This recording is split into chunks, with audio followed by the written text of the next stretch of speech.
नमस्कार प्यारे साथियों, नानक क्लासेज यूट्यूब चैनल में आपका स्वागत है। आज हम हिंदी की व्याकरण से संबंधित एक टॉपिक लेकर आए हैं जो कि CET first grade, second grade और रीट के पाठ्यक्रम में बहुत कारगर साबित होगी। अब आप यहाँ पे देखिए, एक जो कक्षा 9th की बुक है, व्याकरण की किताब है, जो कक्षा 9 से 12 तक की पुस्तक है। सारा मटेरियल हम वहीं से लेके आए हैं। इसके अलावा कुछ और जो शब्द हैं वो अन्य जो मानक बुकें हैं, हिंदी ग्रंथ अकादमी है, वहाँ से भी यहाँ लेके आए हैं। लेकिन सबसे पहले हम जो ये बुक है 9 से 12 वाली जो बुक है, इसमें जो दिए हैं उनको हम सभी को करेंगे। हालांकि वो सरल भाषा में है, आपने कई बार पढ़े होंगे, बड़े ही सरल और समझ में आने वाले हैं, लेकिन उसका हम दोहराव बार बार करते रहेंगे।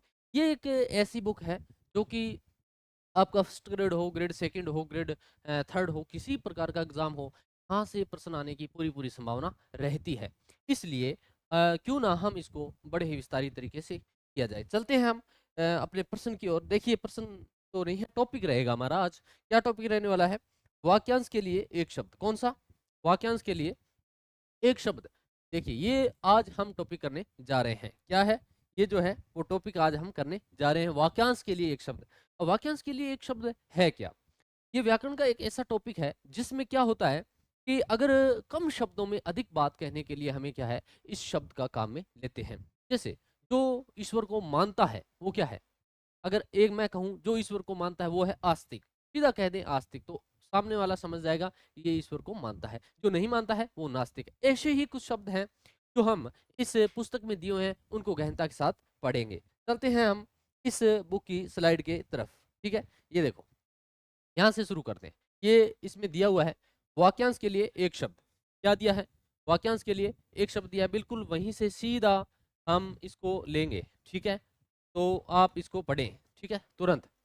देखिए, हमारी दैनंदिन जो जीवन है, यानी दैनिक जीवन में क्या है, प्रचलित भाषा प्रयोग अनेक प्रकार बार ऐसी स्थिति आती है कि हम किसी वाक्यांश के स्थान पर एक ही शब्द का प्रयोग कर देते हैं। एक शब्द पूरी स्थिति या घटनाक्रम का पूर्णतः प्रतिनिधित्व करने में सक्षम होता है। ठीक है, तो वो एक शब्द है ना, अपनी क्षमता रखता है। अगर हम किसी को एक शब्द बोलते हैं, वो पूरे वाक्य का जो अर्थ समझाने की क्षमता रखता है, इसलिए इसको वाक्यांश के लिए एक शब्द कहा जाता है। देखिए, जिसका कथन न किया जा सके वो क्या है? अकथनीय है। यानी उसको अकथनीय, जिसका कोई कथन नहीं कहा जा सकता है। जिसको किसी तर्क से काटा न जा सके, यानी वो क्या है? अकाट्य है। बिल्कुल क्या है? अकाट्य है, उसकी बात को काटा नहीं जा सकता। जिसे खाया न जा सके वो अखाद्य है। क्या है? अखाद्य है। बस आपको पता है, रिवीजन साथ हम करने जा रहे हैं, क्विकली चलेंगे। वह स्थान जिस पर कोई न जा सके। कैसा? ऐसा स्थान जहां कोई गमन यानी अगमन, अगमन यानी वहां वो व्यक्ति जा नहीं सकता। अगमन यानी हम इसको लिख सकते हैं अगम्य। ठीक है, सरल है। सबसे पहले गिना जाने वाला यानी अग्रण, जो सबसे पहले सबसे आगे वाले स्थान पर होगा वो क्या है? अग्रणीय होगा। ठीक है, जो पहले जन्मा हो, यानी जो है हमसे पूर्व जिसने जन्म लिया है वो हमारा क्या है? अग्रज है। और जो हमसे बाद में जिसने जन्म लिया है वो क्या है? अनुज है। ठीक है, आगे चलते हैं सर। आगे की स्लाइड पर देखो, हम इसको थोड़ा सा क्या है, क्विकली करेंगे क्योंकि थोड़ी ज्यादा है। ये देखिए, इससे पहले ये थोड़ा सा ये तो प्रथम प्रश्न पत्र में जो हम कर रहे हैं फर्स्ट पेपर के लिए, संपूर्ण स्कूल व्याख्याता के जो शेड्यूल वाइज है, इसको हम लेके आते हैं। और आगे 27 अगस्त को जो हमारा होने वाला टेस्ट है वो है हमारा 7 नंबर का। ठीक है, इसी के साथ साथ सेकेंड पेपर हिंदी के लिए भी अब जो है 5 तारीख को एग्जाम होने वाला है। ये आपको नंबर दिए हुए हैं, ये आपको नंबर दिए हुए हैं। यहाँ पर आप कॉल करके और उस टेस्ट सीरीज के बारे में आप जानकारी ले सकते हैं। और सारे सिलेबस को हमने बिल्कुल ही 6 भागों में बांटकर बड़े ही रणनीतिपूर्ण तरीके से वहाँ टेस्ट सीरीज को रखा है। आप एक बार उसको देखिएगा जरूर। आगे चलते हैं। ठीक है, ये देखिए, इस स्लाइड में क्या है? वह जिसका कोई शत्रु पैदा न हुआ हो। क्या? शत्रु ही पैदा नहीं हो, ऐसा व्यक्ति कोई है क्या आज के समय में जिसका कोई शत्रु ही पैदा नहीं हो? उसको हम कहेंगे अजात शत्रु। कैसा शत्रु? जिसका कोई शत्रु पैदा नहीं हुआ है। वह जिस पर विजय प्राप्त नहीं की जा सकती, यानी उस पर विजय प्राप्त नहीं की जा सकती, यानी क्या है? वो अजय है। कैसा है? अजय है। अतीन्द्रिय यानी वह जो इंद्रियों के अनुभवों के परे हो, यानी हमारी अतीन्द्रिया इंद्रियों से दूर, अतीव यानी दूर है, वो क्या है? अतीन्द्रिय है। मात्रा से अधिक वर्षा अगर होती है तो हम उसको क्या कहते हैं, अतिवृष्टि। ये सरल है, हम थोड़ा स्पीडली चलते हैं। अतिवृष्टि होती है वह जिसकी तुलना न की जा सके, अतुलनीय है। और वह जिसके जैसा दूसरा कोई व्यक्ति नहीं है, वह अद्वितीय है, अकल्पनीय है। और क्या है, वो अकल्पनीय है। वह जो दूर की बात सोच सके, यानी काफी दूर की बात सोच सकता है, वो क्या है, न सोच सकता है। जो सोच सकता है वो तो दूरदर्शी है। जो सोच सकता है वो तो क्या है, दूरदर्शी है। ठीक है, वो तो क्या है, दूरदर्शी। जो नहीं सोच सकता वो अदूरदर्शी है। वो क्या है, अदूरदर्शी है। वो क्या है, अदूरदर्शी है। जो सोच सकता है वो दूरदर्शी है, न सोच सकता है वो अदूरदर्शी। सरल सा है। वह जो दिखाई न दे, कहते हैं ना, दिखाई नहीं दे, तो वो अदृश्य है। क्या है, अदृश्य, जो दिखाई नहीं दे। आगे चलते हैं नेक्स्ट स्लाइड पर। ठीक है, ये देखिए आप यहां से, हमने जो है कक्षा 9 से 12 की जो व्याकरण की बुक है, ये आपके पास कोई भी गाइड है, आप किसी भी तैयारी कर रहे हैं, जैसे CAT grade second, grade first, grade third, किसी का भी आप तैयारी कर रहे हो विषय हिंदी से। लेकिन मैं जो आप कह रहा हूँ कि आपको मैं किसी गाइड का सजेस्ट नहीं करूंगा कि आप वो लें, या किसी मानक बुक का नाम नहीं लूंगा। आप कक्षा 9 से 12 की व्याकरण जरूर आपके पास होनी चाहिए। ठीक है, ये आप जरूर पढ़ें। और खास करके जो साथी ग्रेड सेकंड और फर्स्ट हैं, उनको ये कहने की बात की आवश्यकता नहीं है, क्योंकि ऑलरेडी उनके पास ये बुक मिलेगी। ये बुक ऐसी चीज है, इसमें शब्द हैं वो इस प्रकार से दिए गए हैं कि सीधे के सीधे एग्जाम में हमें देखने को मिलते हैं। आगे देखिए यहाँ, वह जिसका कोई शत्रु पैदा नहीं, ये कर लिया है हमने। ठीक है, ये स्लाइड है हमारी हो चुकी है। आगे चलते हैं, अध्यात्म वाली देखते हैं। ये देखो क्या है, आत्मा से संबंधित ऐसी बातें जो क्या हो, आत्मा से संबंधित हो। क्या हो, आत्मा से संबंधित हो, उसको हम क्या कहेंगे, अध्यात्म। आध्यात्मिक व्यक्ति होते हैं ना, जो कई बार आत्मा से संबंधित, ईश्वर से जो लगाव है, इस प्रकार की बातें करते हैं, अध्यात्म। पहाड़ के ऊपर की समतल भूमि, ये देखिए यहाँ दो आपको शब्द ध्यान में रखना है। एक होता है अधि अदित्य अदित्य का, इसको क्या कहेंगे, अदित्य का। यहाँ थोड़ा सा रुकेंगे हम, अदित्य का। और एक होती है उपत्य का, उपत्य का। ठीक है, दोनों एक साथ ही पढ़ लेते हैं। अदित्य का मतलब है पहाड़ के ऊपर की समतल भूमि, यानी जो पहाड़ की, जैसे ये पहाड़ है, इसके ऊपर की जो समतल भूमि है वो है अदित्य का। और पहाड़ के जो नीचे की भूमि है उसको हम उपत्य का कहेंगे। वैसे ही उप का अर्थ क्या होता है, नीचे या छोटा, यानी उप सरपंच, उप प्रधानमंत्री, उप राष्ट्रपति, उप अध्यक्ष, ये आपने सुना है। यानी जो नीचे का पद होता है वो उप अत्यय का होता है, और अधि का मतलब होता है ऊपर। दोनों बातें आपको अच्छे से मालूम है। वैसे आप सभी क्या हो, बिल्कुल विवेकशील हो और इन सभी बातों को जानते हो। आगे देखिए, ये देखिए आप, गजट में प्रकाशित सूचना क्या कहलाएगी। गजट में प्रकाशित जो सूचना है वो अधिसूचना है। क्या है, अधिसूचना है। वह कथा जो मूल कथा में आए, ये क्या है सर, इसको क्या कहते हैं, अंतर कथा। देखिए, जैसे राम की कथा चल रही है, राम की कथा चल रही है कि राम को वनवास हुआ, ऐसे वैसे करके बीच में एक कथा आती है सबरी की। क्या, सबरी की। सबरी की जो कथा है वो अंतर कथा है। उदाहरण देके मैंने आपको बता दिया है, बाकी आप सारे जानते हो। वो अंतर कथा है। वह जो सबके मन की बात जानता है, अंतर्यामी, वो क्या है, अंतर्यामी है। दूसरा, अनेक राष्ट्रों के बीच, यानी कई राष्ट्र हो उनके बीच में जो होगा वो अंतरराष्ट्रीय है। क्या है, अंतरराष्ट्रीय है। वह जिसका कोई अंत नहीं है, ऐसा जो विषय है जिसका कोई अंत न हो, वो अनंत है। क्या है, अनंत है। वो क्या है, अनंत है भाई। ये हम सारे जो टॉपिक हैं, प्रश्न है, हालांकि सरल शब्दावली है, लेकिन सभी का दोहरान इसलिए कर रहे हैं कि कक्षा 9 से 12 की व्याकरण की विषय सामग्री है, इसलिए इसे दोहरान करना अति आवश्यक है। अनन्य क्या है, अनन्य कहेंगे हम वह जिसका दूसरे से संबंध न हो, यानी ऐसा कोई जिसका दूसरे से संबंध ही नहीं हो, वो क्या कहलाएगा, वो अनन्य कहलाएगा। ये शब्द आते हैं एग्जाम में, ध्यान रखना। अनन्य क्या है, जिसका संबंध दूसरे से न हो। वह जिसे किसी बात का पता ही न हो, वो क्या कहलाता है, वो अनभिज्ञ कहलाता है। देखिए इसमें तीन शब्द होते हैं। एक होता है अभिज्ञ, क्या होता है, अभिज्ञ। अभि का अर्थ होता है पास में, क्या का मतलब ज्ञान। जो व्यक्ति ज्ञान के पास में है वो क्या कहलाएगा, अभिज्ञ। जो व्यक्ति ज्ञान से अछूता है वो अनभिज्ञ, क्या कहलाता है, अनभिज्ञ। ठीक है, एक होता है विज्ञ। एक शब्द विज्ञ, विज्ञ का मतलब होता है विशेष ज्ञान वाला। क्या, विशेष ज्ञान वाला, उसको कहते हैं विज्ञ। और जो नहीं जानता वो अविज्ञ। ठीक है, आप सारी ये बातें जानते हो। वह जिसका कोई स्वामी नाथ नहीं है, वो तो आपको पता है क्या है, अनाथ है। वो क्या है, अनाथ है। ठीक है, आगे देखते हैं। ये देखो आप यहाँ से स्लाइड, थोड़ा सा हम स्पीडली इसलिए चल रहे हैं ताकि ये टॉपिक पूरा हो जाए, आपका समय कम समय के अंदर ये आपकी जानकारी मिल जाए। ठीक है, आगे चलते हैं। देखिए, पलकों को गिराए बिना, ठीक है, पलकों से संबंधित प्रश्न है, तो पलकों से संबंधित है, इसलिए क्या कह रहा है कि पलकों को गिराए बिना, तो क्या है, अर्निमेश। अर्निमेश, अन इसमें है और निर्मेश शब्द है, तो अर्निमेश यानी पलकों को गिराए बिना को हम क्या कहते हैं, अर्निमेश।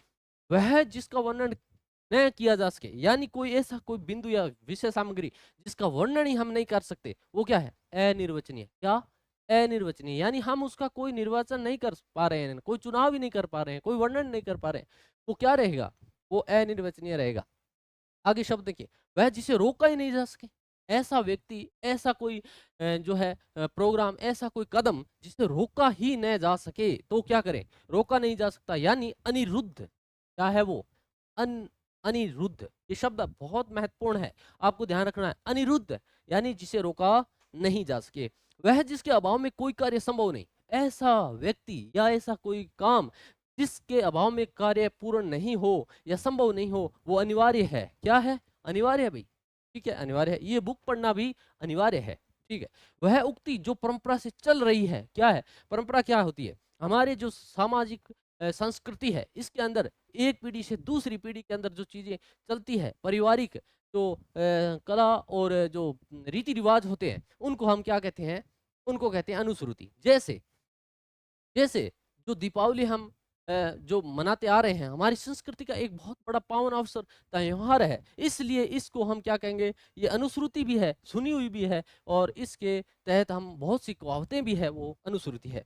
बाकी आप सभी जानते हो, वह जिसके लक्षण प्रकार आदि न बताए जा सके, यानी ऐसा कोई विषय वस्तु या व्यक्तित्व जिसका लक्षण वर्णन हम नहीं बता सकते, वो क्या है, अनिर्वचनीय है। क्या है, अनिर्वचनीय है, हम कोई उसके प्रति चुनाव नहीं कर पा रहे हैं। वह जो अनुकरण के योग्य हो, अनुकरण का अर्थ क्या होता है, अनुकरण का अर्थ होता है अनुकरण करना, यानी उसका अनुसरण करना, या किसी के जो है किसी का अनुसरण करना, यानी कोई व्यक्ति को आदर्श मानना और उसके जैसा व्यवहार करना अनुकरण कहलाता है। ठीक है, अनुकरणीय, वो क्या है, अनुकरणीय। ठीक है, किसी कार्य के लिए दी जाने वाली सहायता क्या कहलाती है, अनुदान। अनुदान राशि आपको पता है। ठीक है, आगे चलते हैं।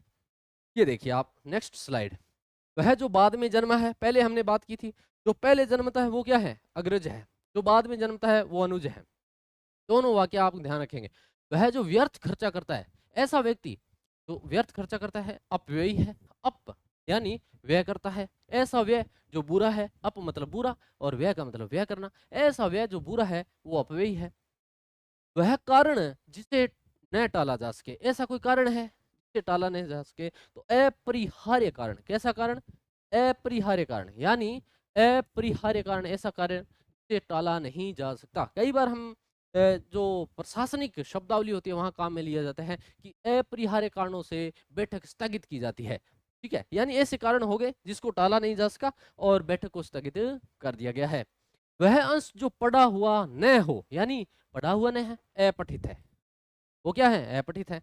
वह जिसकी पहले से आशा न की गई हो, यानी ऐसी कोई व्यवस्था या कोई बिंदु जिसकी हमने आशा नहीं की और वो अचानक हो गया, यानी अप्रत्याशित। क्या, अप्रत्याशित। ठीक है, वह जिस पर मुकदमा चल रहा है, अगर कोई व्यक्ति ऐसा है जिस पर मुकदमा चल रहा है, उसको हम क्या कहेंगे, आप बताओ क्या कहेंगे, उसे हम कहेंगे अभियुक्त। क्या कहेंगे, अभियुक्त। एक बात आप ध्यान में रखना, एक होता है अपराधी। क्या, अपराधी, हम इसको अपराधी कह देते हैं। ठीक है, अपराधी शब्द है, लेकिन अगर कोई अपराधी है ही नहीं, उसको हम निरपराधी नहीं कहेंगे, उसको क्या कहेंगे, निरपराध। क्या कहेंगे, निरपराध। ये बहुत महत्वपूर्ण शब्द है, कई बार पूछा गया है। ठीक है, आगे चलिए, आगे के शब्दों को देखो।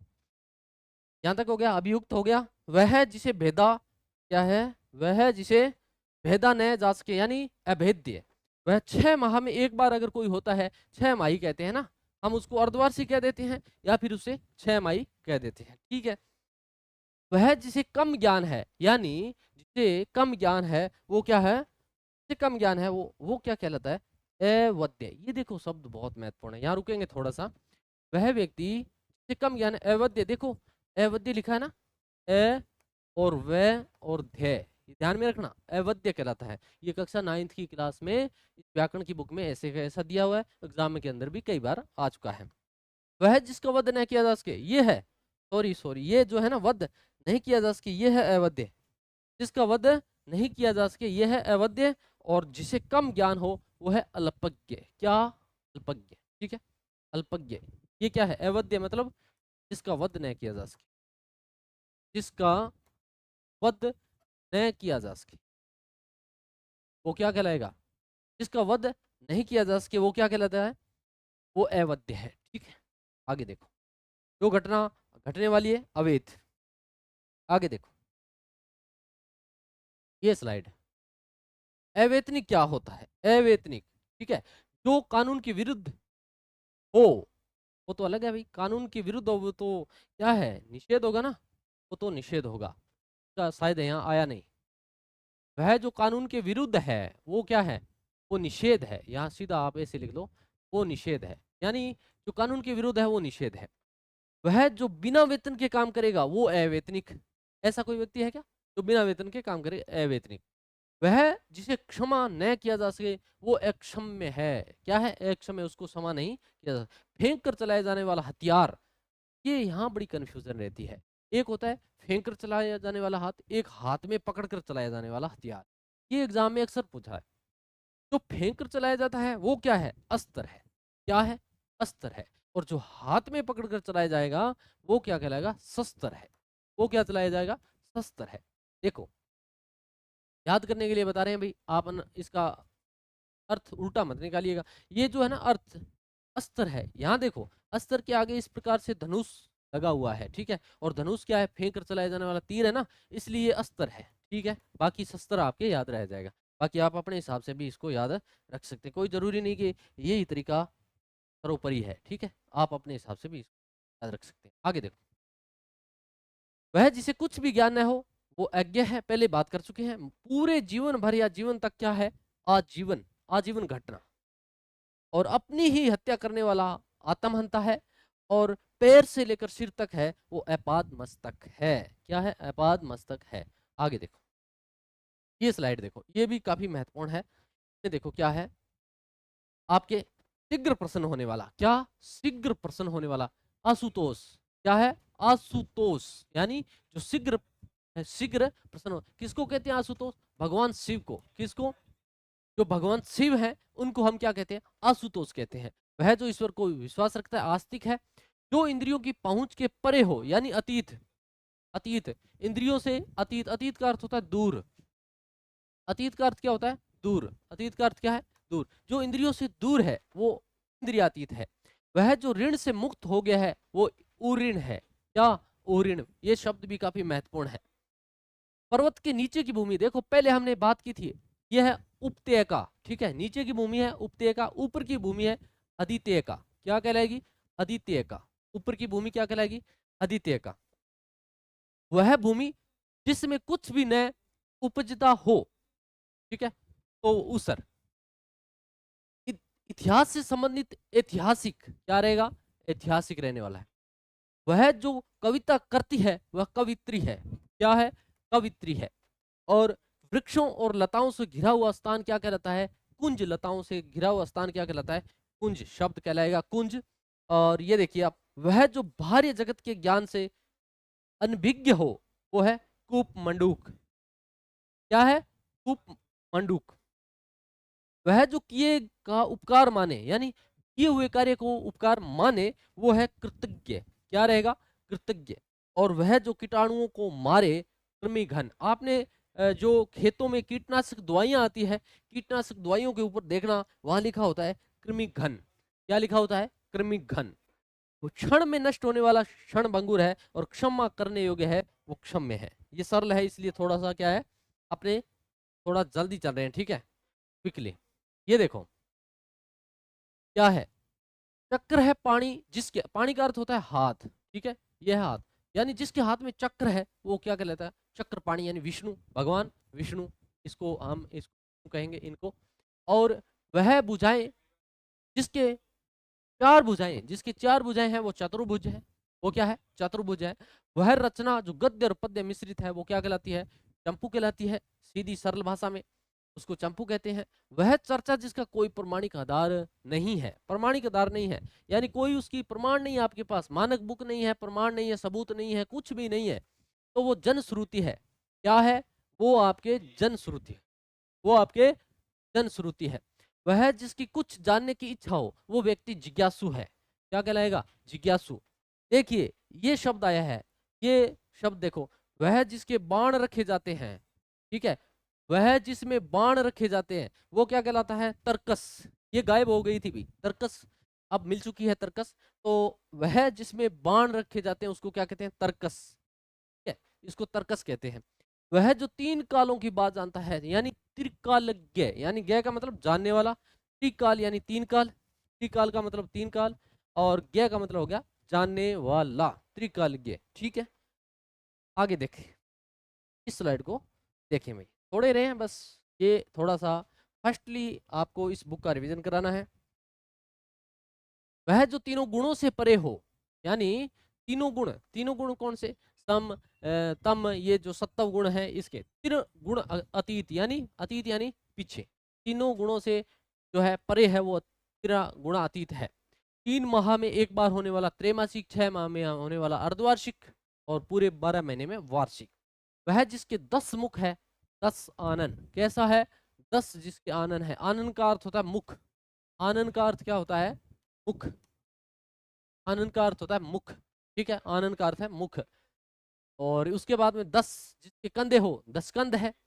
जिसे लांगना कठिन है वो क्या? दुर्लंघ्य। क्या कहलाएगा? दुर्लंघ्य। जिसे लांगना कठिन हो वो क्या कहलाएगा? दुर्लंघ्य कहलाएगा भाई। वह जिसे भेदना कठिन है, दुर्भेद्य। क्या कहलाएगा? दुर्भेद्य, यानी जिसे हम भेद नहीं सकते। इसमें दुर उपसर्ग लगा ना, दुर उपसर्ग, तो दुर्भेद्य जिसे हम भेद नहीं सकते, दुर्भेद्य है। वह जिसका दमन करना कठिन हो, दुर्दमनीय। यहाँ भी दुर लगा हुआ है, दुर्दमन, दुर्दमनीय। वह जिसे पार करना कठिन हो, दुस्तर, यानी हम तैर नहीं सकते, पार नहीं कर सकते, इसमें दुस प्रत्यय लगा हुआ है, दुस। ठीक है, ये दुस्तर यानी जिसे हम पार नहीं कर सकते। वह जो नासवान है, नश्वर है, यानी जिसका जन्म अभी अभी हुआ है उसको हम क्या कहेंगे? उसको हम कहेंगे नवजात, नवजात शिशु। आपने सुना है, सरल से है, कोई ज्यादा नहीं है। ठीक है, तो साथी ग्रेड सेकंड फर्स्ट की तैयारी कर रहे हैं उनके लिए ये कोई ज़्यादा कठिन नहीं है। हाँ, उनके लिए एक बात हम बता दें कि ग्रेड फर्स्ट के लिए जो सेकंड पेपर हिंदी है उसकी टेस्ट सीरीज बिल्कुल समग्रता के सिद्धांत पर हमने शुरू की है, और पूरे पाठ्यक्रम को रखा है। पूरे आरपीएससी द्वारा पाठ्यक्रम को हमने 6 भागों में बांटा है। 6 टेस्टों के माध्यम से दिसंबर तक पूरा सिलेबस हम उसमें करेंगे, और 150 प्रश्न उसका यहाँ सॉल्यूशन भी लेके आएंगे, 150 प्रश्न हम लेके आएंगे। और उसके बाद में 2 बड़े मेगा टेस्ट भी लेके आएंगे। उसकी ज़्यादा जानकारी आप वहाँ चैनल में, ऐप में जाके ले सकते हैं। ठीक है, वहाँ बीच में थोड़ी सी आ गई थी, ये देखिए। हाँ, यहाँ तक हो गया, ये देखिए, ये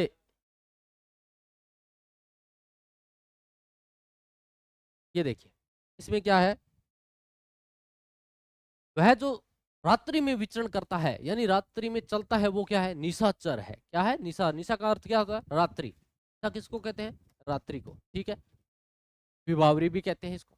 वह जो दूसरों के अधीन हो, पर अधीन है। दूसर मतलब पर अधीन, दूसरों के अधीन है, पर अधीन। 15 दिन में एक बार जो होता है वो पाक्षिक है, 6 महीने में अर्धवार्षिक है, त्रैमासिक 3 महीनों में है। ठीक है, और जो 15 दिन में है वो पाक्षिक है। वो क्या है? पाक्षिक है, इसको आप ध्यान में रखें। वह स्त्री जिसे उसके पति ने छोड़ दिया है, परित्यक्ता। क्या कहलाएगी? परित्यक्ता। महत्वपूर्ण शब्द है।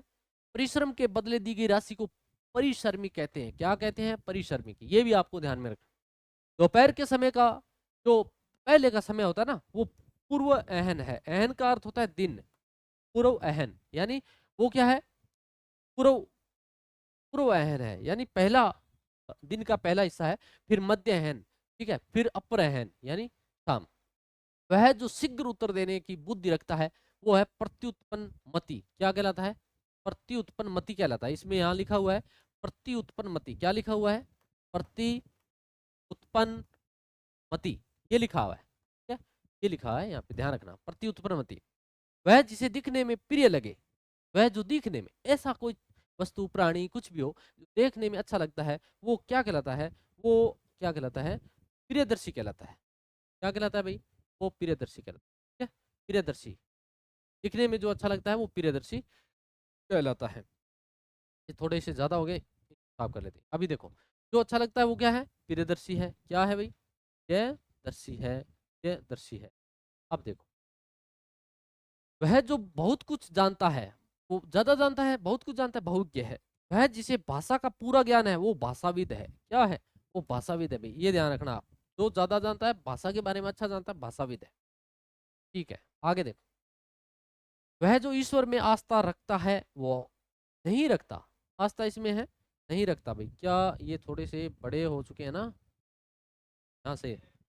ठीक है, अच्छी बात है, सही है, बिल्कुल सही है। ठीक है, तो जो आस्था नहीं रखते वो नास्तिक है। क्या नहीं रखते हो, वह स्थान जहाँ कोई भी जन न हो वो निर्जन है। निर उपसर्ग लगा है, वहां कोई व्यक्ति नहीं है, वो निर्जन है। ठीक है, और बिना पल के गिराए देखना निर्निमेष है। निर्निमेष, क्या, निर और निमेष, ये निर्निमेष है। ठीक है, और वह जिसे बाहर निकाल दिया गया हो, बाहर निकाल दिया गया हो, वो क्या है, निर्वासित।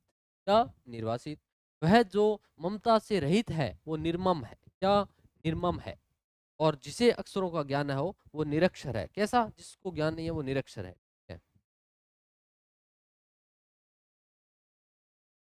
बस 2 स्लाइड हो रही है और हम इसको यहाँ से करेंगे अच्छी तरीके। ये देखो, ये थोड़े से महत्वपूर्ण है, जो निशान लगाए हैं वो काफी महत्वपूर्ण है। ठीक है, आपका समय कम समय में ज्यादा कराने का प्रयास मैं कर रहा हूँ। वह जो रात्रि में विचरण करता है, ये तो हो गया ना, नहीं हुआ। वह जो रात्रि में विचरण करता है वो निशाचर है। कैसा है, निशाचर है। और वह जो दूसरों के दिन है, पर अधीन, पाक्षिक, परित्यक्ता, ये हो गया ना, पूर्वाहन, प्रत्युत्पन्नमति, बहुज्ञ, भाषा मार्मिक, मितभाषी। यहाँ से देखो, वह जो मास में एक बार हो, मासिक। और वह जो कम बोलता है, मित व्ययी, मित भाषी, मित भाषी, ये रहेगा मित भाषी। ठीक है, वह जो कम खर्च करता है मितव्ययी है। वो क्या है, मितव्ययी है। और वह जो खुले हाथ से दान करे वो मुक्त हस्त है। ये जो निशान लगाए हुए हैं ना, कलर किए हैं, उनको थोड़ा सा आप ध्यान से देख लेना, वो मुक्त हस्त है। और वह जो खुले हाथ से दान करे वो मुक्त हस्त है। और वह जिसे ने मृत्यु को जीत लिया है, मृत्युंजय है। और कर्म के अनुसार यथा कर्म है। क्या है, यथा कर्म है भाई। ये देखो, यथा संभव क्या है, यथा संभव, जैसा संभव हो, जैसा उचित हो, जैसा संभव हो, वो यथा संभव है। शक्ति के अनुसार यथा शक्ति है। क्या है, शक्ति के अनुसार यथा शक्ति है। क्या है, शक्ति के अनुसार यथा शक्ति है। शक्ति के अनुसार क्या है, यथा शक्ति। क्या है, के अनुसार यथाशक्ति। ठीक, शक्ति के अनुसार यथाशक्ति। प्रतिष्ठा प्राप्त व्यक्ति होता है कोई, प्रतिष्ठा प्राप्त व्यक्ति को हम लब्ध प्रतिष्ठ कहेंगे। क्या कहेंगे, लब्ध प्रतिष्ठ। ठीक है, बालक को सुलाने के लिए गाया जाने वाला लोरी है। और वह जो वर्णन से परे हो, वर्णन अतीत है, वर्णन से ही परे है, वो क्या है, वर्णन अतीत है। जो बहुत ज्यादा बोलता है उसको हम वाचाल कहते हैं। क्या कहते हैं, वाचाल कहते हैं। और माता पिता की संतान के प्रति जो प्रेम होता है उसको हम वात्सल्य कहते हैं। ठीक है, वात्सल्य कहते हैं। और वत्सल रस की उत्पत्ति होती है। इसके अनुसार गर्मी व सर्दी का जो वातावरण है उसको हम वातानुकूलित कहेंगे। क्या कहेंगे, वातानुकूलित। ठीक है, वर्ष में एक बार जो होता है वार्षिक है। वह पुरुष जिसकी पत्नी मर गई है वो क्या है, विधुर। क्या कहलाता है, विधुर। धर का अर्थ क्या होता है, धर का अर्थ होता है पति, धर का अर्थ पति होता है। और जो जिनका जो है विधुर, ठीक है, विधवा, धव का अर्थ होता है, धर का अर्थ क्या है, नहीं है, धव का अर्थ होता है पति। धव का अर्थ क्या होता है, पति। इसलिए जो जिसका पति मर गया है उसको हम विधवा कहते हैं। ठीक है, और जिसका अभी है उसको हम सदवा कहते हैं। ठीक है, तो धव का अर्थ होता है, वो होता है पति। वह जिसके विषय विशेष ज्ञाता हो, विशेषज्ञ है। वह जो वेदों को का ज्ञाता है वो वेदज्ञ है। वेद को जानने वाला वेदज्ञ है, वेद को जानने वाला वेदज्ञ है। वह जिसे व्याकरण का पूरा ज्ञान है, बिल्कुल पूरा ज्ञान, ये शब्द बहुत महत्वपूर्ण है, उसे वैयाकरण कहेंगे। क्या कहेंगे, वैयाकरण, वैयाकरण, उसे हम वैयाकरण कहेंगे भी। वह हथियार जो हाथ में पकड़ कर चलाते हैं वो शस्त्र है, पहले ही बताया था। ठीक है, दूर फेंक के चलाते हैं वो अस्त्र है। शत्रु को मारने वाला शत्रुघ्न, क्या कहलाएंगे, शत्रुघ्न। छूत से जो रोग रोग फैलता है वो संक्रामक है। और वह जो सबको समान रूप से देखता है वो समदर्शी है। क्या है, समदर्शी है। एक ही समय में संबंधित समसामयिक की घटनाएं होती है। और वह जो समान आयु का है वो समवयस्क है। क्या है? समवयस्क है। देखो आगे दे, वो समवयस्क है। वह जो रात्रि में विचरण करता है, ये कई बार कर लिया ना हमने, इसको कई बार कर लिया। ये देखो यहाँ से भाषी मर्मज्ञ भाषाविद, यहाँ तक किया बहुज्ञ मर्मज्ञ मासिक मित भाषी मित मुक्त हस्त मृत्युंजय शब्द प्रतिष्ठित वेदज्ञ और वैयाकरण स्त्रुगन संक्रामक समदर्शी और समकालीन, उसी समय गठित होने वाली समकालीन है। और वह जो समान आयु का हो, यानी समान आयु का है, आपके आयु जैसा ही दूसरे आयु जो समान आयु के हैं वो समवयस्क है। ठीक है, आप जैसे 20 वर्ष के हैं तो आपके 19 या 21 वर्ष वाले वो क्या है? समवयस्क से हैं लगभग। ठीक है, ये तो थे कक्षा 9 की बुक से। कक्षा 9 की बुक से जितने थे हमने यहाँ ले लिए, यानी कक्षा 9 की व्याकरण अगर आपके पास नहीं है तो भी कोई बात नहीं, हमने सारे के सारे यहाँ करवा दिए हैं। ठीक है, अब कुछ अन्य मानक बुकें हैं जो हिंदी ग्रंथ अकादमी की है, कई बार लेवल का प्रश्न बने तो फिर इनसे बनने की पूरी पूरी संभावना रहेगी। ये देखो, ये भी काफी महत्वपूर्ण है। वाक्यांश के लिए एक शब्द है, जिसके हृदय में ममता ही नहीं है। क्या है? ममता नहीं है, वो क्या कहलाएगा? वो निर्मम है। क्या है? निर्मम। जो भू को धारण करता है वो भूधर है, भूमि पर धारण कर ले, भूमि पर बैठ जाए, भूधर। पहाड़ को कहते हैं। ठीक है, पहाड़ को कहते हैं भूधर। जिसका कारण पृथ्वी है या जो पृथ्वी से संबंध रखता है वो पार्थिव। पार्थिव शरीर, पार्थिव शरीर, शरीर जो है पंच तत्वों से मिलकर बना है और पंच तत्व है वो पृथ्वी में विलीन है, इसलिए पार्थिव शरीर कहा जाता है। अनुचित बात के लिए अगर हम किसी बात, अनुचित बात के लिए किसी से आग्रह करते हैं वो दुराग्रह है। क्या है? दुराग्रह रहेगा। जो अगर की सोचता है, आगे की सोचता है, वो अगर सोची, उसको हम क्या कह देंगे? अगर सोची व्यक्ति है ये तो भाई। और जो भू के गर्भ यानी भीतर के हाल जानता हो वो क्या कहलाता है? भूगर्भ वेता। कैसा? भूगर्भ वेता। स्वेद से उत्पन्न होने वाला व्यक्ति, स्वेद का अर्थ क्या होता है? पसीना। स्वेद का अर्थ क्या होता है? पसीना। पसीने से जो उत्पन्न होता है वो क्या है? स्वेद उसको कहते हैं। जो सबसे व्याप्त है, सब में, सभी जगह में, ईश्वर सर्वव्यापी है, सब में व्याप्त है, जो है सब में व्याप्त है, हवा सब में व्याप्त है। इस प्रकार से ईश्वर सर्वव्यापी है। ईश्वर क्या है? सर्वव्यापी है, सब में जो व्याप्त है वो। गिरा हुआ, गिरा हुआ जो कोई व्यक्ति है, गिरा हुआ पद है, गिरी हुई कोई वस्तु है, हम उसको क्या कह देते हैं? पतित। क्या? पतित पावन। इसलिए तो कहते हैं ना, पतित पावन पवन पुत्र हनुमान, कि हमें गिरे हुए को आप उठाइए। क्या है? उठाइए, हमारी नैया है वो आप क्या है? पार नौका को लगाएं। ठीक है, आगे देखो। जो बात या वर्णन के अतीत यानी बाहर, अतीत का अर्थ क्या होता है? बाहर। यहाँ मैंने शब्द भी साथ में ले लिए हैं, मानक बुकों में इसलिए साथ में आ गया। वर्ण अतीत यानी हम उसका वर्णन नहीं कर सकते, वर्ण अतीत भी कहते हैं, अनिर्वचनीय भी है। ठीक है, जो स्त्री सूर्य भी न देख सके, ऐसी स्त्री सूर्य नहीं देख सके, यानी जब पुत्र रत्न की प्राप्ति होती है तो कई दिनों तक, जब तक पुत्र या पुत्री का नामकरण नहीं हो जाता तब तक ये माना जाता है ऐसा समाज में। हालांकि हर जगह ऐसा हो, ऐसा कोई संभव नहीं है कि उसको कई दिनों तक सूर्य नहीं दिखाया जाता, इसलिए उसको क्या कह देते हैं हम? असूर्य पश्या। क्या कह देंगे? असूर्य पश्या। तो अत्यंत ही कष्ट से निवारित किया जा सके, दुर्निवार, यानी काफी कष्ट और मशक्कत के बाद उसको दूर किया जा सके, वो है दुर्निवार। उसका निवारण कर सकते हैं हम, हालांकि कष्ट, कठिनाई होगी, कष्ट होगा, लेकिन दुर्निवार उसका हो जाएगा। जो कहा गया है कथित, यानी जो कहा गया है वैसा है कथित। जैसा मान लो हमारी टेस्ट सीरीज में ऐसा कथित है कि हम उसके 5 और फिर 20 को, फिर 5 को 20 को, इस प्रकार मॉडल टेस्ट पेपर बड़े ही पाठ्यक्रम के आधार पर लेके आएंगे, तो वो कथित है, यानी कहा गया है ऐसा। जो आमिष नहीं खाता, निरामिष, निर और आमिष, निरामिष। जो पर यानी दूसरों का, अर्थी यानी भला। अर्थी क्या? अर्थी का मतलब क्या होता है? चाहने वाला। अर्थी का अर्थ होता है चाहने वाला। तो प्रार्थी, जो दूसरों का भला चाहता है वो क्या कहलाता है? प्रार्थी। ठीक है, वैसे तो अभ्यर्थी होता ही है, अभ्यर्थी प्रार्थी। जो मुकदमा दायर करता है, अब जिस पर था मुकदमा, मान लो ए पर मुकदमा लगाया किसने? बी ने। ए तो अभियुक्त है। क्या है? अभियुक्त है। और बी जो लगाने वाला है वो क्या है? वादी है, या फिर उसको हम क्या कहेंगे? मुद्दई कहेंगे। मुद्दई, तभी तो कहते हैं ना, क्या कहते हैं? मुद्दई।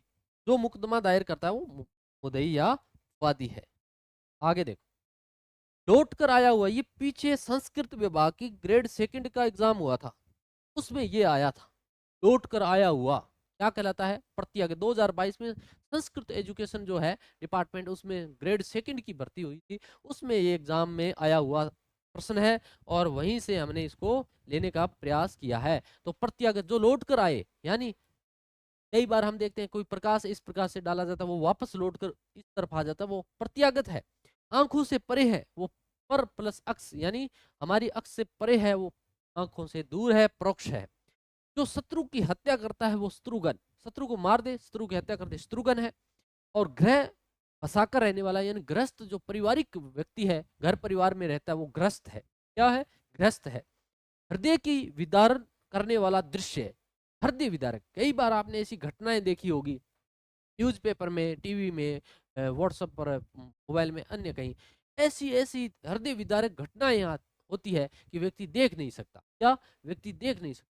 इतनी जो कुकृत्य और इतनी जो है कलिष्ठ और इतनी भयंकर हृदय विदारक होती है कि हमारा जो चित्त है, जो मन है, जो हृदय है, वो बिल्कुल विदारक यानी पसीज जाता है। ऐसी घटनाएं आपने देखी होगी, हृदय विदारक उसको कहते हैं। ठीक है। नगर में जो रहता है वो क्या है? नागरिक है। नगर में जो रहता है क्या कहलाता है? नागरिक। क्या कहलाता है? नागरिक कहलाता है। और देखने जो योग्य है, हम कहते हैं ना दर्शनीय स्थल, दर्शनीय स्थल जो देखने योग्य हो, ऐसे स्थल जो देखने योग्य हो, द्रष्टव्य, ये शब्द देखो कितना महत्वपूर्ण है, वो द्रष्टव्य है, देखने योग्य, द्रष्टव्य। पूछने योग्य, पृष्ठव्य, देखो दोनों शब्द बहुत गंभीर शब्द हैं, एग्जाम में आएंगे तब हमें इस बात की पता चलता है। देखिए कोई जब कहते हैं ना, जब तक हमें उस चीज की एहसास नहीं होता, जब तक वो हमारे पास है, जब उसका दूरी होती है, जब उसमें वियोग होता है, जब वो हमारे पास नहीं होती, तब हमें उसकी अहमियत का पता चलता है। अब ये शब्द हमें सामान्य लग रहे हैं, लेकिन जिस दिन ये एग्जाम में आ गए ना, उस दिन देखना ये की हालत खराब कर देंगे। दृष्टव्य और पृष्ठव्य बहुत भयंकर शब्द है, ध्यान में रखना दोनों को, दृष्टव्य और पृष्ठव्य। दृष्टव्य मतलब जो देखने योग्य, पृष्ठव्य पूछने योग्य। अगर आपका भी कोई क्वेश्चन पृष्ठव्य है तो आमंत्रित है, आप पूछ सकते हैं, बिल्कुल ऐसी कोई बात नहीं है। वाक्यांश के लिए एक शब्द हम कर रहे हैं टॉपिक, और उस टॉपिक के अंदर ये जो चल रहा है, विधि द्वारा प्रदत्त यानी प्राप्त, प्रदत्त का अर्थ भी आपको देखने को मिल रहा है, प्रदत्त का अर्थ क्या है? प्राप्त, और विधि का अर्थ कानून, यानी कानून द्वारा हमें जो मिलता है या जो दिया जाता है वो विधि प्रदत्त है, विधि प्रदत्त है। कितना गंभीर शब्द है। तर्क के द्वारा सम्मत माना जा चुका है, तर्क सम्मत। क्या? तर्क सम्मत, तर्क के द्वारा जो माना जा सकता है वो तर्क सम्मत है। पढ़ने योग्य, पठनीय है, पाठ्य है। बिना आयास यानी परिश्रम के अगर कोई चीज मिल जाए, अनायास, कई बार कहते हैं ना, ऐसे ही अनायास लग गया, कई बार कहते हैं ना, कई बार किसी की फोन को लग जाए तो हम कहते हैं ना, बस ऐसे ही अनायास लग गया यार। ठीक है, तो अनायास ऐसे बिना प्रयास किए। जो दायर करने मुकदमे के यानी प्रतिवाद, बचाव या काट करे, वो प्रतिवादी है। क्या है? प्रतिवादी है। जहाँ खाना मुफ्त मिलता है, ये शब्द देखो कितना गंभीर शब्द है। जहाँ खाना मुफ्त मिलता है, सदा आवृत, कैसा? शब्द आवृत, शब्द आवृत, इसकी पूरा जो शब्द है वो शब्द आवृत होगा। और ये शब्द आवृत है, ध्यान रखना, एग्जाम में कभी न कभी जरूर देखने को मिलेगा। जहाँ औषधि, औषधि है ये क्या है? औषधि, औषधि दान स्वरूप मिलती है, वो दातव्य औषधालय है। क्या है? दातव्य औषधालय है। जो धर्म, धर्माचरण करता है वो धर्मात्मा, धर्म जैसे आचरण करता है धर्मात्मा है। ठीक है, आगे देखो, ये स्लाइड देखो, काफी गंभीर शब्द लिए हैं यहाँ पर, ज्यादा ऐसा वैसा नहीं लिए अपने। जो पुस्तकों की आलोचना या समीक्षा करता है, देखिए एक लेखक होता है, एक कवि होता है, वो उसका काम है पुस्तक लिखना, पुस्तक की रचना करना, लेकिन उस पुस्तक में कमियां जो निकालता है, उसकी जो खामियां हमें बताता है, वो व्यक्ति क्या कहलाता है? आलोचक। उसका आलोचक हो गया। ठीक है, समीक्षक उसकी समीक्षा कर सके, आलोचना कर सके, दोनों ही बात। मन की जो बात जाने, मन का जो वृत्ति का अर्थ होता है अवस्था, मन की वृत्ति, मन की अवस्था, मन की जो स्थिति है उसको जाने, वो मनोवृत्ति है। क्या है? मनोवृत्ति है। क्षुधा, क्षुधा कहते हैं भूख को। क्या कहते हैं? भूख, जैसे भूख लगी है ना, तो क्षुधा, क्षुधा से, भूख से आतुर है, क्षुधातुर है। क्या है? क्षुधातुर। द्रुपद की पुत्री, राजा द्रुपद की पुत्री क्या कहलाती है? द्रौपदी। द्रौपदी को क्या कहते हैं? कृष्णा। क्या कहते हैं? कृष्णा। हम कहते हैं जय श्री कृष्णा, ये शब्द सही नहीं है। जय श्री कृष्णा मतलब द्रौपदी की जय, जय श्री कृष्ण। ठीक है, जहां लोगों का मिलना हो, सम्मेलन, जहां लोग मिलते हैं वहां सम्मेलन होता है। शयन का आगार, आगार का अर्थ होता है कमरा या स्थान। आगार का मतलब क्या होता है? कमरा या स्थान। तो शयन मतलब सोने का, और शयना आगार से, या जिसका मूल नहीं है, जिसका कोई मूल ही नहीं है, जिसका कोई वंश नहीं है, वो निर्मूल है। क्या है? निर्मूल है। ठीक है सर, आगे चलिए। निर्मूल है, शब्द काफ़ी है हमारे पास, ठीक है? आपके पास भी है, ऐसी कोई बात नहीं, बुकों में खूब मैटर पड़ा है, लेकिन सिलेक्टेड मैटर अगर हम दौरान कर लें तो बड़ी अच्छी रहती है। देखिए बुकों से लेकर के काफ़ी द्वंद्वपूर्ण प्रश्न रहता है। हम अक्सर ये प्रश्न करते रहते हैं कि कौन-सी बुकें पढ़ें, किससे एग्ज़ाम आने वाला है, किससे प्रश्न बनने वाले हैं। हमें ज़रूरी है कि हम सिलेबस को पढ़ें, पाठ्यक्रम को पढ़ें, बुक निर्धारित नहीं करेगी। मैं किसी भी गाइड को सजेस्ट नहीं करता, आपको नहीं बताऊँगा कि कौन-सी गाइड आप पढ़ें। जो आपके पास गाइड है, वो आप पढ़ो। कोई भी गाइड है, हिंदी की गाइड है, कोई भी गाइड है, 70 से 80% प्रश्न पत्र को हल करने की क्षमता रखती है। बाकी धीरे-धीरे हम पढ़ते हैं, तो धीरे-धीरे अपने आप सभी किताबों का, अच्छे लोगों का, अच्छे विद्वानों का, सबका ज्ञान हमें मिलता जाता है, ठीक है? तो ये रहेगा आपके कौन? सुंदर हृदय वाला, सुहृद। ऐसा कोई हृदय हो जिसका सुंदर हृदय है, सुहृद कहलाता है। जो मोक्ष चाहता है, वो क्या कहलाता है? मोक्ष यानी मुमुक्षु। वो क्या कहलाता है? मुमुक्षु। जिसकी मति प्रत्युत्पन्न मत यानी झट सोचने वाली है। क्या है? झट सोचने वाली है, वो प्रत्युत्पन्न मति है। प्रत्युत्पन्न मति उसको कहेंगे। जो सबको समान भाव से देखे वो समदर्शी है। क्या कहलाता है? समदर्शी। वो समदर्शी है। जिसने चित्त किसी विषय में दिया हो, लगाया हो, वो दत्त चित्त है। ऐसा व्यक्ति जो पूरे लगन के साथ यानी एक किसी काम को कर रहा है, पूरा उसमें खोया हुआ है, उसमें मग्न है, उसमें लग्न है, तो उसको हम दत्त चित्त भी कह सकते हैं। यानी दत्त मतलब दिया है, चित्त का मतलब मन, पूरा मन उस काम में दिया है, वो दत्त चित्त है। जिसका तेज निकल गया है, यानी जिसका जोश, जिस उत्साह ये नहीं है, ये निकल चुके हैं, वो निस्तेज है। क्या है? वो निस्तेज है। ये भी शब्द बहुत ज्यादा महत्वपूर्ण होने वाला है, ठीक है? तो ये थे वाक्यांश के लिए एक शब्द। ये देखिए इतने शब्द हमने किए हैं, ये अन्य मानक बुकों से है, हिंदी ग्रंथ अकादमी से, जहाँ से एग्जाम में लगभग ये प्रश्न आते रहते हैं, उनको लिया है। और ये जो है स्लाइडें हमारी कक्षा 9 की पुस्तक जो व्याकरण है, महत्वपूर्ण है, सभी टॉपिक हम लगभग कोशिश करेंगे उनको करने की। तो उनसे यहाँ हमने ले लिया। किसी के पास नहीं है तो घबराने की बात नहीं। ये देखो यहाँ पर आराम से लिखे पड़े हैं, आप आराम से इसको उतार भी सकते हैं, याद भी कर सकते हैं, कोई बड़ी बात नहीं है, ठीक है? ऐसा कुछ नहीं है। तो ये हमारे आज के थे। और इसके साथ साथ ये देखिए, ये हमारे प्रथम प्रश्न पत्र जो है फर्स्ट ग्रेड के लिए, वो है, उसकी टेस्ट सीरीज चल रही है।